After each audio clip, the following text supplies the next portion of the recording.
जय हिंद। आप सभी का स्वागत है आपके अपने YouTube channel Rahul talent institute में। दोस्तों आज की वीडियो में बात करने वाले हैं क्लास 12th हिस्ट्री का चैप्टर नंबर 6 का यानी कि भक्ति आंदोलन का जो है हम लोग इस वीडियो में सब्जेक्टिव क्वेश्चन करने वाले हैं। ठीक है, जितना भी इस चैप्टर से आपका सब्जेक्टिव क्वेश्चन बनता है 2024 बोर्ड के अकॉर्डिंग, उन सभी क्वेश्चन को जो है इस वीडियो में हम लोग करने वाले हैं शॉर्ट क्वेश्चन। ठीक है, तो अगला वीडियो जो आएगा उसमें आपको सब्जेक्टिव में लॉन्ग टाइप क्वेश्चन दिया जाएगा और इससे पहले के वीडियो में हमने दिया था आपको ऑब्जेक्टिव क्वेश्चन। ठीक है, अगर आपने नहीं देखा है तो उसका लिंक जो है हम डिस्क्रिप्शन में डाल देंगे या फिर आप सर्च कर सकते हैं। ठीक है, तो चलिए देखते हैं, हम लोग देखेंगे क्या तो भक्ति आंदोलन की विशेषताएं। लेकिन हाँ, आपको इस वीडियो में जो है बहुत सारा क्वेश्चन जो कि इंपॉर्टेंट सब है, जो कि पूछा भी गया है एग्जाम में। ठीक है, और आने वाला मतलब आगामी एग्जाम के लिए भी आपके लिए काफ़ी इंपॉर्टेंट है, उन सभी क्वेश्चन को हमने पिक किया है।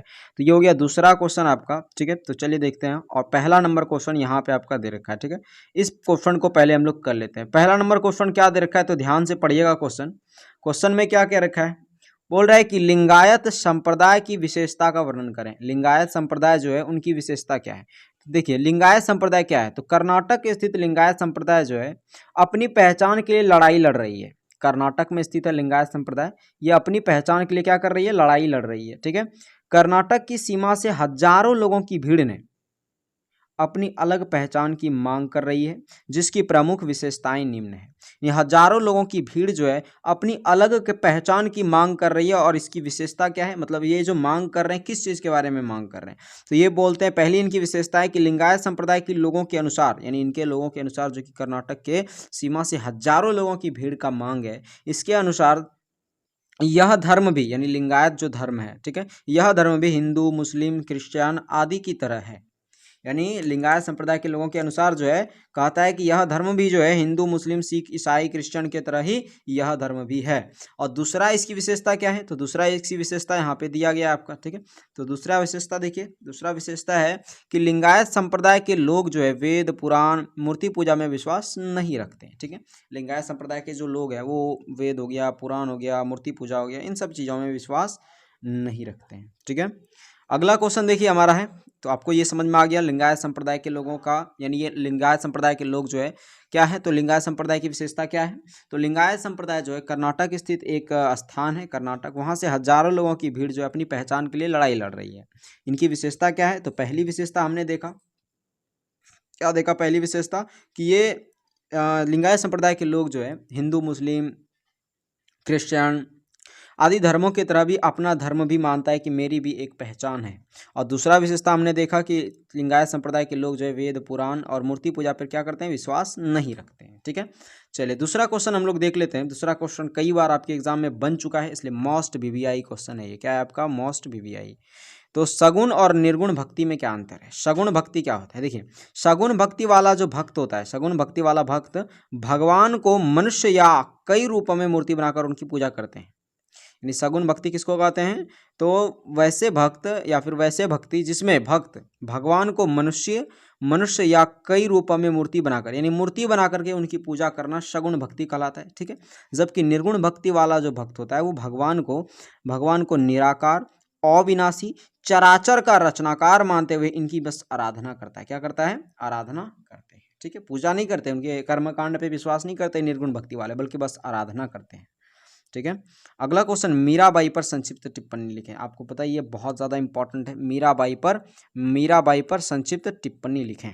ठीक है, तो देखिए संक्षिप्त टिप्पणी बोला है तो आपको संक्षिप्त ही लिखना है, मतलब संक्षेपण में ही लिखना है। लेकिन अगर लॉन्ग पूछे तो आपको कहानी तो पता ही होगा क्योंकि आपने ये चैप्टर पढ़ा ही है। ठीक है, क्या है, तो मेड़ता के शासक, देखिए संक्षिप्त टिप्पणी बोला है तो शॉर्ट में निकालने का कोशिश करेंगे। मेड़ता के शासक रत्न सिंह राठौर की पुत्री मीराबाई का जन्म जो है 1498 ईस्वी को राजस्थान के कुड़की गांव में हुआ था। मेड़ता के शासक रत्न सिंह राठौर की पुत्री कौन थी, मीराबाई। इसका जन्म 1498 को राजस्थान के कुड़की गांव में हुआ था। इनका विवाह की बात करें तो राणा सांगा के पुत्र भोजराज से हुआ। कुछ समय के बाद जो है इनके पति की मृत्यु हो गई, यानी भोजराज की जो है मृत्यु हो गई, और मृत्यु के पश्चात अब देखिए यहाँ पे हमने पिक किया है, मृत्यु के पश्चात जो है क्या है, तो मृत्यु के पश्चात देखिए यहाँ पे हमने तीर मार के लिखा है। ठीक है, क्योंकि बीच में काफ़ी लाइन गैप था। तो मृत्यु के पश्चात क्या करते हैं, तो देखिए ध्यान से, मृत्यु के पश्चात बोल रहा है, मृत्यु के पश्चात बेसहारा, अब देखिए उनकी पति की मृत्यु हो गई तो बेसहारा ही तो अपने ससुराल में, तो वही है कि मृत्यु के पश्चात बेसहारा मीराबाई के जो कृष्ण भक्ति कार्य था, कृष्ण भक्ति कार्य को उसके ससुराल वालों ने अपने कुल की मर्यादा के विपरीत समझा। अब क्यों मर्यादा के विपरीत समझा? अब भक्ति में तो कोई मर्यादा नहीं जाता है, लेकिन यहाँ पे मीराबाई जो है जब बेसहारा हो गई थी तो ये जो है संतों के साथ घूमना प्रारंभ हो गया था। ये संतों के साथ घूमती थी, संतों के साथ जो है भजन किया करती थी, ईश्वर की भक्ति किया करती थी, संतों का को जो है दान दक्षिणा ये सब जो है हमेशा मतलब दिन भर उसी के फेरे में पड़ा रहती थी। ठीक है, कृष्ण जी की मूर्ति के सामने जो है नृत्य किया करती थी। तो ये सब चीज़ जो है उनके ससुराल वालों को पसंद नहीं आया। तो ससुराल वाले ने अपने कुल की मर्यादा के विपरीत समझा इसको और उसे कई प्रकार द्वारा मारने के प्रयास किए, लेकिन कृष्ण भक्ति में लीन मीराबाई का कोई बाल भी बांका ना कर सके। ठीक है, कृष्ण भक्ति में लीन थी मीराबाई, इनका कोई बाल भी बांका नहीं कर सकी। ठीक है, अगला देखिए, अगला क्या है, अब यहाँ से पढ़ना है। वे वृंदावन चली गई। अब देखिए इतना इतना एक तरह से इसको प्रताड़ित किया गया, मारने का कोशिश किया गया, लेकिन वो मरी नहीं। ठीक है, उनकी मतलब वो जो है उनका कुछ भी नहीं हुआ, कुछ नहीं बिगड़ा और वो जो है फाइनली वृंदावन चली गई। और क्यों चला गया था? तो इसने जो है अपने गुरु जो कि रैदास हैं, ठीक है, तो अपने गुरु से जो है इन्होंने क्या लिया था, इजाज़त लिया था और गुरु ने बता दिया कि भाई तुम वहीं चले जाओ। ठीक है, यहाँ पे इतनी यातनाएं आपको मिल रही है तो वहीं चले जाओ। तो ये वृंदावन चली गई और कृष्ण भक्ति में लीन मीराबाई ने कई मूल पदों का सृजन भी किया है। क्या सृजन किया है मूल पदों का? तो बोल रहा है मेरो तो गिरधर गोपाल दूसरो ना कोई जाके सिर मोर मुकुट मेरो पति ना सोए। मतलब कि मेरा तो बस गिरधर लाल गोपाल लाल ही है, श्री कृष्ण ही है, दूसरा कोई नहीं उसके अलावा। मैं तो उसी के सिर के सामने अपना मुकुट बना करके उनको जो है पति के समान धारण कर रहा हूँ। ठीक है, यानी मीराबाई जो है श्री कृष्ण जी को अपना पति मानती थी। ठीक है, बोल रहा है राजस्थान की राधा कही जाने वाली मीराबाई का निधन वृंदावन में 1546 ईस्वी को हुआ था। जन्म कब हुआ था? 1498 को और मृत्यु 1546 को। कहाँ हुआ था? वृंदावन में। और राजस्थान की राधा कही जाती है मीराबाई को। ठीक है, मीराबाई को राजस्थान की राधा कही जाती है। तो हमने देख लिया इसका। ठीक है, मीराबाई का संक्षिप्त टिप्पणी। अब देखिए अगला क्वेश्चन क्या है, तो अगला क्वेश्चन दे रखा है कि भक्ति आंदोलन जो हुआ था उसका उद्देश्य क्या था। भक्ति आंदोलन जो हुआ उसका उद्देश्य क्या था? तो भक्ति आंदोलन का निम्न उद्देश्य थे। क्या क्या भाई? तो पहला था धार्मिक आडंबरों को दूर करना। भक्ति आंदोलन का जो उद्देश्य था उसमें सबसे पहला था धार्मिक आडंबरों को, जो धर्म में जो भक्ति में जो आडंबर आ गया था उसको दूर करना था। दूसरा था धार्मिक नियमों को सरल बनाना। जो धार्मिक नियम था काफ़ी ज़्यादा कठिन था भाई, कि भगवान को प्राप्ति करना है तो घुलटनियाँ मारो, कई तरह का जो है क्या होता है अगरबत्ती चढ़ाइए, तो ये सब जो है जो धार्मिक यातनाएं थी, एक तरह से बोल सकते हैं धार्मिक नियम जो बनाया गया था, कठिन कठिन नियम, उसको सरल बनाना इसका एक उद्देश्य था। अगला है बहुदेववाद। बहु मतलब अधिक, देव मतलब भगवानवाद, यानी बहुत सारे भगवान का जो है विरोध करके एक ही ईश्वर का प्रचार किया। मतलब कहा कि ईश्वर जो है एक ही है, एक ही ईश्वर है, अर्थात एकेश्वरवाद का इन्होंने प्रचार किया। किसने? तो भक्ति आंदोलन का उद्देश्य था एकेश्वरवाद का प्रचार करना, यानी कहने का उसका तात्पर्य है कि ईश्वर एक ही है, उसके अलावा उसका अगर रूप अनेक हो सकता है लेकिन ईश्वर एक ही है। ठीक है, अगला है भगवत भक्ति से जो है मोक्ष प्राप्ति का लक्ष्य, यानी भगवत भक्ति से मोक्ष प्राप्ति होती है और इस लक्ष्य का जो है जनता के सामने इस लक्ष्य को रखना। ठीक है, ये उद्देश्य था हमारा भक्ति आंदोलन का। अगला क्वेश्चन देखिए हमारे सामने क्या है। अगला क्वेश्चन है कि भक्ति आंदोलन की विशेषता का वर्णन करें। क्वेश्चन क्या है, ध्यान से पढ़िएगा। भक्ति आंदोलन की विशेषता क्या थी? दोनों क्वेश्चन अलग अलग है, याद रखिएगा। विशेषता अब यहाँ पे पूछ रहा है और वहाँ पे उद्देश्य पूछा था, तो विशेषता और उद्देश्य में तो अलग फर्क होता है ना। अब देखिए भक्ति आंदोलन की विशेषता का वर्णन, तो भक्ति आंदोलन का निम्न विशेषता लिखना आपको ऐसे ही है इसी शेड्यूल में। ठीक है, तो भक्ति आंदोलन का सबसे पहला अगर निम्न विशेषता अगर देखा जाए, पहला विशेषता तो ताग एकेश्वरवाद पर ये बल देते थे। एकेश्वरवाद यानी ईश्वर एक ही है। दूसरा क्या, तो इसके सुधारकों ने यानी कि जो प्रचारक थे इनके प्रचारकों ने मूर्ति पूजा, जात पात, कर्मकांड, आडंबर आदि का क्या किया? विरोध किया था। इसके प्रचारकों ने जो है गुरु को बड़ा महत्व दिया, यानी उनका कहना था कि गुरु भक्ति से ही जो है हम मोक्ष प्राप्ति कर सकते हैं। अगला पॉइंट है कि अगला विशेषता है इसके प्रचारकों ने सामान्य जन की भाषा में अपना उपदेश दिया। अब ये कैसी विशेषता है, सामान्य जन की भाषा में अपना उपदेश? तो देखिए जब प्रांतीय क्षेत्रों में गया कौन, तो भाई भक्ति आंदोलन के जितने भी संत सब हुए, प्रचारक हुए, वो सब जब अपने अपने एक अलग अलग प्रांतीय यानी कि जहाँ पे जौन सा भाषा प्रसिद्ध है, जैसे देखिए बिहार में आप आएंगे तो अंगिका ज़्यादातर बोला जाता है, भोजपुरी ज़्यादातर बोला जाता है। तो ये सब जो भाषा है तो एक प्रांतीय भाषा है। अगर आप तेलुगु जाएंगे तो क्या बोलते हैं इसको, तमिलनाडु जाएंगे तो आपको तमिल भाषा देखने को मिलेगा। केरल जाएंगे तो आपको कई और मलयालम वगैरह भाषा देखने को मिलेगा, है ना। तो यानी प्रांतीय ये भाषा हो गया हमारा। ठीक है, तो वो इसके प्रचारक जो थे भक्ति आंदोलन के, वो क्या किए, तो उसी के यानी जो जहाँ के जन थे उसी की भाषा में अपना उपदेश दिया करते थे। समझ में आ गया? जैसे वो अगर भोजपुरी बोल रहा है तो भोजपुरी में उनसे बात करने लगा कि देखिए आप जो है बाह्य आडंबर को अपनाना छोड़िए, मूर्ति पूजा सब में जो है भगवान वगैरह नहीं रहता है, जात पात को आप हटाइए, कर्म कांड को हटाइए, आडंबर को हटाइए। तो इन सभी चीज़ों पर जो है उन्हीं के भाषा में, अब ये नहीं कि इंग्लिश भाषा में जाकर के बतियाना शुरू कर दिया, इस तरह नहीं। तो प्रांतीय भाषाओं का भी विस्तार हुआ इसके वजह से, ठीक है। भक्ति आंदोलन की विशेषताओं का वर्णन में प्रांतीय भाषा भी काफ़ी ज़्यादा इंपॉर्टेंट था, ठीक है। तो भक्ति आंदोलन की विशेषता सबसे पहले क्या था हमारा, एकेश्वरवाद पर इसने बल दिया। दूसरा था इसके सुधारकों ने मूर्ति पूजा, जात पात, कर्मकांड, आडंबर आदि का विरोध किया। तीसरा था इसके प्रचारकों ने गुरु को भी बड़ा महत्व दिया। इसके प्रचारकों ने क्या किया, तो प्रांतीय भाषा क्या है, इसके प्रचारकों ने सामान्य जन की भाषा में अपना उपदेश दिया था, ठीक है। सामान्य जन की भाषा में अपना इन्होंने उपदेश दिया था। अगला क्वेश्चन देखिए क्या है, अगला क्वेश्चन है कि भक्ति आंदोलन के प्रभावों का वर्णन करें, यानी भक्ति आंदोलन जो हुआ उसका देश दुनिया पर, लोगों पर क्या प्रभाव पड़ा, समाज पर क्या प्रभाव पड़ा। वही है कि भक्ति आंदोलन के प्रमुख प्रभाव निम्नलिखित है। क्या क्या प्रभाव पड़ा, तो पहला प्रभाव पड़ा हिंदू मुस्लिम एकता स्थापित हुई, यानी हिंदू और मुस्लिम में जो है काफ़ी एकता स्थापित हुई थी, ठीक है, भक्ति आंदोलन के पश्चात। जात पात छुआछूत में कमी आई थी। कर्म कांडों की समाप्ति हुई थी। कर्म कांड मतलब समझ रहे हैं ना, कि जैसे हो गया काफ़ी होता है कि ज़्यादा चढ़ाइए, जितना आप मिठाई चढ़ाएंगे उतना ज़्यादा भगवान प्रसन्न होगा, ये सब कर्म कांड ही तो है। गेरुआ वस्त्र धारण कर लिए तो भगवान की प्राप्ति हो जाएगी, ये सब बाह्य आडंबर है, कर्म कांड है, इस सब की जो है क्या हुई, समाप्ति हुई। साथ साथ लोगों में जो है गुरु का महत्व स्थापित हुआ कि गुरु का क्या महत्व है। उसके बाद हिंदी और प्रांतीय भाषाओं की उन्नति हुई। क्यों उन्नति हुई, क्योंकि भक्ति आंदोलन के प्रचारकों का एक उद्देश्य था कि लोगों की जो वहाँ की भाषा है, जो वो बोलते हैं, उसी भाषा में उन्हें उपदेश देना है। तो लोगों को भी लगा कि नहीं, मेरा भाषा जो है महत्ता है, मेरा भाषा जो है महत्व रखता है, ठीक है। तो यह हिंदी और प्रांतीय भाषाओं को भी काफ़ी उन्नति हुई थी, ठीक है।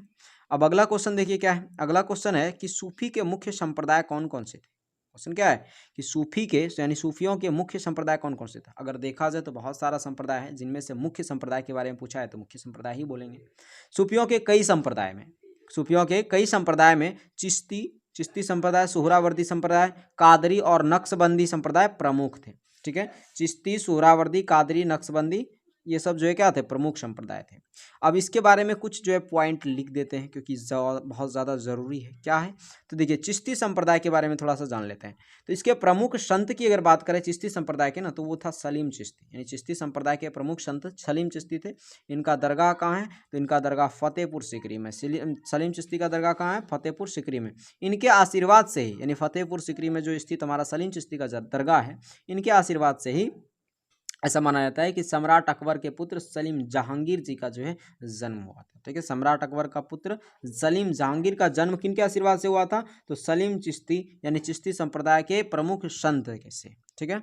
ये हमारा हो गया पहला। अब देखेंगे हम लोग सुहरावर्दी संप्रदाय, ठीक है। उसके बाद कादरी, फिर नक्शबंदी, ठीक है। चलिए देखते हैं,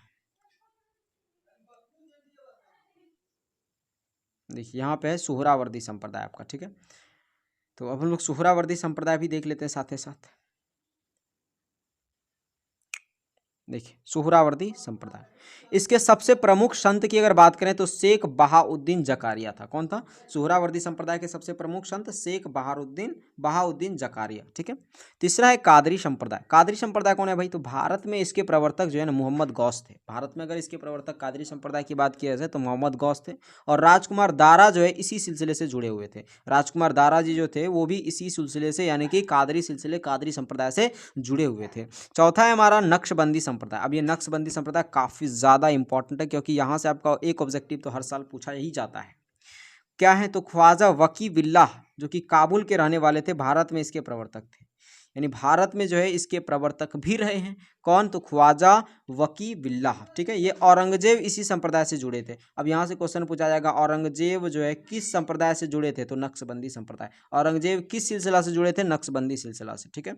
अगला क्वेश्चन देखिए, काफ़ी इंपॉर्टेंट क्वेश्चन है ये भी, हमारा काफ़ी ज़्यादा पूछा गया है। चिश्ती संप्रदाय के 3 प्रमुख संतों का संक्षिप्त परिचय है। चिश्ती संप्रदाय बोल रहे हैं ना, चिश्ती संप्रदाय के 3 प्रमुख संतों का संक्षिप्त परिचय पूछा गया है। तो चिश्ती संप्रदाय का 3 प्रमुख संत अगर देखा जाए ना, तो हमारा है ख्वाजा मोइनुद्दीन चिश्ती, शेख निजामुद्दीन औलिया और बाबा फरीद है, ठीक है। तो चलिए देखते हैं एक एक करके हम लोग। तो ख्वाजा मोइनुद्दीन चिश्ती, यह जो है क्या है 1113 में मध्य एशिया में जन्मे थे। कौन, ख्वाजा मोइनुद्दीन चिश्ती। मुसलमान महात्माओं में ये काफ़ी प्रसिद्ध है। कौन भाई? ख्वाजा मोइनुद्दीन चिश्ती। इसका दरगाह कहाँ है? अजमेर में है। क्वेश्चन ये याद ऑब्जेक्टिव पूछेगा, ठीक है, कि ख्वाजा मोइनुद्दीन चिश्ती का दरगाह कहाँ है? अजमेर में।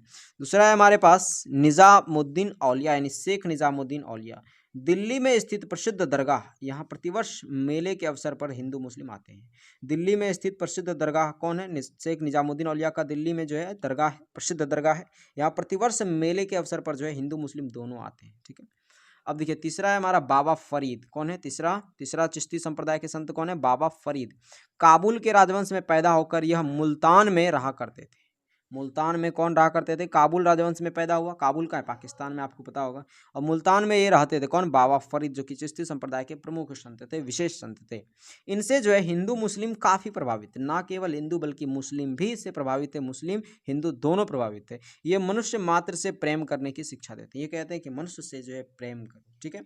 मनुष्य से जो है घृणा की भावना नहीं रखनी चाहिए, जात पात की भावना नहीं रखनी चाहिए, ऊंच नीच की भेदभाव नहीं होनी चाहिए। तो वही बोल रहा है ये। अगला है क्वेश्चन, कबीर के क्या सिद्धांत थे? कबीर के क्या सिद्धांत थे? तो कबीर के सिद्धांतों के बारे में जानेंगे कि उन्होंने सिद्धांत क्या क्या रखा था अपने जीवन में। तो कबीर के संबंध में अगर देखा जाए, सिद्धांत की बात किया जाए तो निम्न थे। क्या क्या? पहला तो उन्होंने एकेश्वरवाद पर बल दिया, ठीक है। दूसरा क्या था? तो दूसरा था निर्गुण ब्रह्म की भक्ति पर उन्होंने बल दिया। निर्गुण ब्रह्म की भक्ति मतलब क्या? कि ईश्वर जो है आकार में बंद नहीं है, मनुष्य आकार नहीं है ईश्वर का, बल्कि निराकार है। वो तो चराचर के रचनाकार हैं, वो तो पूरे दुनिया के जो है जहाँ के मालिक हैं। उन्हें जो है एक आकार में हम नहीं रख सकते, एक मूर्ति में उन्हें हम नहीं रख सकते। तो निर्गुण ब्रह्म की भक्ति का इन्होंने जो है प्रचार किया, बल दिया उस पर। मूर्ति पूजा और बाह्य आडंबरों का इसने सख्त विरोध किया है। जाति पाति का भी इसने विरोध किया है, ठीक है। चलिए 10वां नंबर क्वेश्चन हम लोग देख लेते हैं। 10वां नंबर क्वेश्चन क्या है? बोला सगुण भक्ति क्या है भाई? बोला है सगुण भक्ति क्या है? तो सगुण भक्ति के अंदर की अगर बात किया जाए ना, तो ईश्वर को एक आकार यानी मूर्ति बना करके उसकी पूजा किया जाता है, उसे सगुण भक्ति कहा जाता है, ठीक है। सगुण भक्ति किसको कहते हैं? जिसमें ईश्वर को एक आकार दिया जाता है, उसे सगुण भक्ति कहा जाता है। क्लियर है? और निर्गुण भक्ति किसे कहते हैं? तो जिसमें ईश्वर को निराकार मान करके उनकी आराधना किया जाता है, उसे निर्गुण भक्ति कहते हैं। अब देखिए सूफीवाद, ये भी मोस्ट इंपॉर्टेंट क्वेश्चन है आपका, सूफीवाद, ठीक है। वैसे बता रहे हैं आपको, सब टोटल इंपॉर्टेंट क्वेश्चन ही बता रहे हैं, लेकिन कुछ ऐसे क्वेश्चन है जो कि आपके 2024 एग्जाम के लिए काफ़ी ज़्यादा इंपॉर्टेंट है ये सब, ठीक है। चलिए देखिए सूफीवाद से आप क्या समझते हैं? सूफीवाद जो है ना वो सूप से निकला है। सूफीवाद शब्द कहाँ से निकला है? सूप से निकला है। देखिए एक और बात याद रखिएगा, सूफीवाद जो शब्द है इसके कहाँ कहाँ से निकला है अभी तक विद्वानों में मतभेद है, अभी तक इतिहासकारों में ये मतभेद है। तो याद रखिएगा, एक दो पॉइंट लिख दीजिएगा इसके संबंध में। सूफीवाद जो है सूफी शब्द से सूप से निकला है, जिसका अर्थ क्या होता है? ऊन होता है। अर्थात ये ऊन जो है उस खुरदुरे ऊनी कपड़े की ओर इशारा करते हैं जिसे सूफी पहनते थे, ठीक है। सूफीवाद कहाँ से निकला है? सूप से निकला है, जिसका अर्थ ऊन होता है। अर्थात ये जो है ये खुरदुरे ऊनी कपड़े की ओर इशारा करते हैं जिससे सूफी पहनते हैं। एवं अन्य विद्वानों का कहना है कि इसकी उत्पत्ति जो है वो सफ़ा से हुई है। सूफीवाद की उत्पत्ति सफ़ा से हुई है। तो कोई कहता है सूप से, कोई कहता है सफ़ा से, जिसका अर्थ साफ होता है, यानी इसका अर्थ क्या होता है? साफ होता है, ठीक है। और जो पैगंबर साहब की मस्जिद के बारे में जानने हेतु इकट्ठे होते हैं, ठीक है। तो ये सूफीवाद का हो गया हमारा। चलिए अब देखते हैं हम लोग भक्ति आंदोलन का क्या अर्थ था। क्वेश्चन है भक्ति आंदोलन का क्या अर्थ था, ठीक है। भक्ति आंदोलन का क्या अर्थ था? तो भक्ति आंदोलन जो चलाया गया था उसका क्या अर्थ है? तो समय परिवर्तन के साथ साथ अगर देखें तो समाज में कई ऐसे लोग उभरे जिन्होंने धर्मों की कमियों का विरोध किया। मतलब धर्म में जो जो कमी था, जो खामियां था, उन सबको निकाल करके उनका सख्त विरोध किया, एक नए मार्ग की स्थापना की। ऐसे ही लोगों के विकास एवं उनके विचार के प्रसार को भक्ति आंदोलन कहा जाता है। यानी कि लोगों के विकास और उनके विचारों का प्रसार करने के लिए जो है जो आंदोलन चलाया गया उसी को हम लोग भक्ति आंदोलन कहते हैं, ठीक है। तो इसका अर्थ समझ में आ गया आपको। अगला 13 नंबर क्वेश्चन देखिए क्या है। 13 नंबर क्वेश्चन दे रखा है कि वीर शैव परंपरा का उद्भव कहाँ हुआ? वीर शैव आपको पता होगा, वीर शैव परंपरा ये जो है कहीं ना कहीं सिंधु घाटी सभ्यता से मैच करता है। तो देखिए क्या बोल रहा है? बोल रहा है इतिहासकार के एक दृष्टिकोण को मुताबिक, इतिहासकार के एक दृष्टिकोण के मुताबिक, ठीक है, कोई हटा दीजिएगा। इतिहासकार के एक दृष्टिकोण के मुताबिक सिंधु घाटी सभ्यता के लोग स्वयं वीर शैव थे। क्या थे? स्वयं वीर शैव थे। यानी सिंधु घाटी सभ्यता के लोग क्या थे? वीर शैव थे, इतिहासकार के दृष्टिकोण के मुताबिक। भारत का मूल निवासी माना जाता है कौन? तो ये वीर शैव, क्योंकि सिंधु घाटी सभ्यता कहाँ है? भारत में है। वीर शैव की सभ्यता को कौन सी सभ्यता कहते हैं? द्राविड़ की सभ्यता भी कहते हैं, याद रखिएगा। अगला क्वेश्चन देखिए क्या है। अलवार और नैनारों का जाति प्रथा के प्रति, अलवार और नैनारों का जाति प्रथा के प्रति जो है कोई एक दृष्टिकोण बताओ, यानी जाति प्रथा के संबंध में जो अलवार और नैनार संतों का क्या दृष्टि था। तो देखिए अलवार और नैनार संत का अगर देखें ना, तो अलवार और नैनार संतों ने जाति प्रथा और ब्राह्मणों की प्रभुता के विरोध में आवाज उठाई। ब्राह्मणों की जो प्रभुता थी, प्रभुता क्या थी, तो देखिए जब ब्राह्मण सब जब मंदिर वगैरह प्रवेश करते थे तो इन्हें पहले ही एंट्री मिल जाता था, जबकि दलित वर्ग के लोगों को जो है क्या होता था कि लाइन में खड़ा रहना पड़ता था, साथ साथ उसको मंदिर भी प्रवेश नहीं किया, मंदिर भी जो है नहीं जाने दिया जाता था। तो ये सब जो है इन चीज़ों का इसने क्या किया, विरोध किया, ब्राह्मण की प्रभुता, ठीक है, इन सभी चीज़ों का विरोध किया किसने, तो अलवार और नैनारों ने। यह बात सत्य प्रतीत होती है क्योंकि भक्ति संत विभिन्न समुदायों से थे, जो भक्ति संत हुए वो विभिन्न भिन्न समुदायों से हुए थे, ठीक है। कौन कौन, तो जैसे हो गया ब्राह्मण, शिल्पकार, किसान, और कुछ तो उन जातियों से आए थे जिन्हें अस्पृश्य माना जाता था। अस्पृश्य मतलब जिसको अगर स्पर्श कर लेना तो क्या हो जाएगा, अछूत मानते थे कुछ लोग, ठीक है। तो वही था, तो ब्राह्मण, शिल्पकार, यानी इनमें इनके भक्तियों में जो है, यानी जो भगवान की भक्ति में आते हैं कौन आते हैं, ब्राह्मण भी आते हैं, शिल्पकार भी आते हैं जो पत्थरों पे कुछ लिखते हैं, शिलालेख वगैरह, किसान भी आते हैं। तो कुछ तो उन जातियों के आए थे जिन्हें अस्पृश्य माना जाता है। अस्पृश्य मतलब जिसे अगर स्पर्श कोई कर लेना, तो उस समय ऐसा था, भेद था, अगर उससे स्पर्श कर लिया ना तो जो उच्च जाति वाला होता था, जैसे हो गया ब्राह्मण, हो गया क्षत्रिय, हो गया, ये सब क्या अपने आप को अछूत मानने लगते थे। तो इसका यहाँ से आप एक स्क्रीनशॉट ले सकते हैं, ठीक है। चलिए इसका भी आप एक स्क्रीनशॉट यहाँ से ले सकते हैं, ये भी आप एक स्क्रीनशॉट ले सकते हैं, ठीक है।